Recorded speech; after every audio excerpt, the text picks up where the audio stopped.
Dr. Eno atas pertanyaannya. Jazakallah khair. Berikutnya persilakan pertanyaan langsung Ustadz dengan Dr. Puji Ikhtiarti, SPOG. Pada dokter dipersilakan.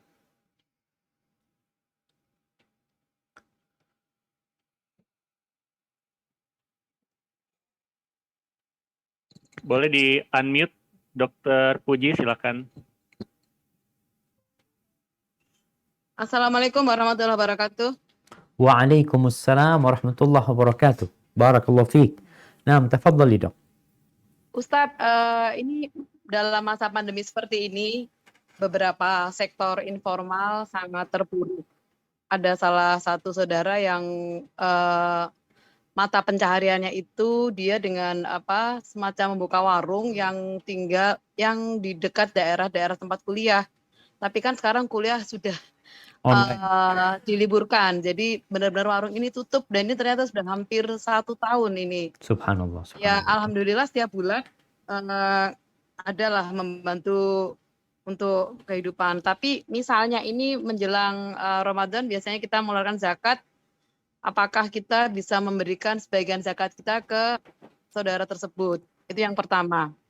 Yang kedua, ada satu saudara atau kerabat yang dia itu bisa dikatakan kaya raya, sangat berlebihan, sudah menunaikan rukun Islam yang kelima.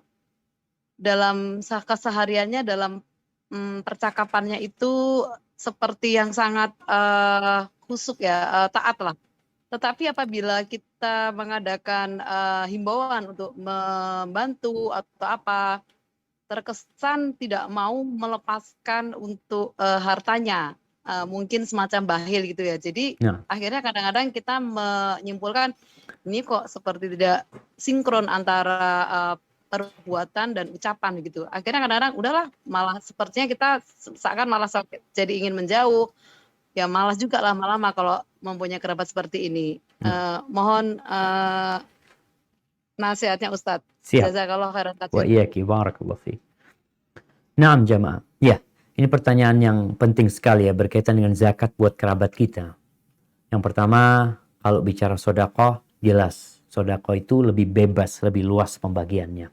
Adapun untuk zakat ini kan udah ditetapkan oleh Allah Azza wa Jalla untuk 8 golongan yang disebutkan di surat At-Taubah ayat 60. Innamas shadaqatu lil fuqara wal masakin wal amilina 'alaiha sampai akhir ayat sana. Kerabat kita nih masuk yang mana? Masuk fakir, masuk miskin, atau masuk yang terlilit hutang karena untuk biaya hidup dia, karena untuk hal-hal yang penting dalam hidupnya. Termasuk yang mana? Kalau masuk sana, kita beri zakat kita.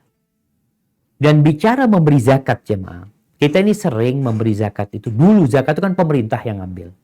Kemudian orang itu dikasih zakat, biasanya dikasih zakat biaya hidup setahun. Umpamanya kita punya uang 1 miliar, zakatnya 25 juta. Kita boleh kasihkan ke satu kerabat kita. Sudah, Anda kasih buat engkau. Dengan harapan dengan uang ini, ya udah setahun dia bisa hidup. Kalau bisa jadi modal usaha, tahun depan dia udah nggak terima zakat lagi. Jadi nggak harus zakat itu dibagi. Kalau kita mau bagi ke 8 golongan itu nggak apa-apa, tapi nggak harus kita bagi ke 8 golongan tersebut. Kalau memang yang ada itu orang fakir, miskin, ya sudah kita bagikan kepada mereka saja. Jadi nggak ada masalah insya Allah dok, kalau memang tadi kerabatnya itu berhak menerima zakat. Karena ada orang terpuruk ekonominya, tadi warungnya tutup. Kalau dikatakan kita punya kampus ini, ya warung kita tutup sudah. Warung-warung di sekitar kampus tutup. Nggak ada apa-apa, karena nggak ada mahasiswa. Maka kalau kita melihat mereka nggak punya usaha lain, di sini kita melihat mereka berhak, kita kasih zakat. Tapi kemudian ketika tadi ada kerabat yang kelihatannya agamis ya, ngomongnya Masya Allah, secara ibadah lahiriah kita lihat, tapi untuk masalah fulus dia berat. Ya, ada orang yang ujiannya di sana. Makanya Nabi SAW mengatakan was-shadaqatu burhan. Sedekah itu bukti keimanan. Karena berat orang mengeluarkan. Terus gimana Ustaz? Ya tetap kerabat kita gitu. Tadi kita bicara kerabat kita berbuat jahat kepada kita nggak boleh memutuskan rahim sama dia. Kemudian jangan sampai nih kerabat yang lainnya berbagi pahala sama nih kerabat yang bakhil. Dengan cara ribain dia, ngomongin dia. Terus gimana? Ya udah didoakan dia. Kita berbaik sangka sama saudara kita. Mungkin dia nggak mau sodakoh di tempat ini karena dia ada sodakoh di tempat lain. Ya udah biarin. Mungkin ini memang lapangan amal buat kita, bukan buat dia.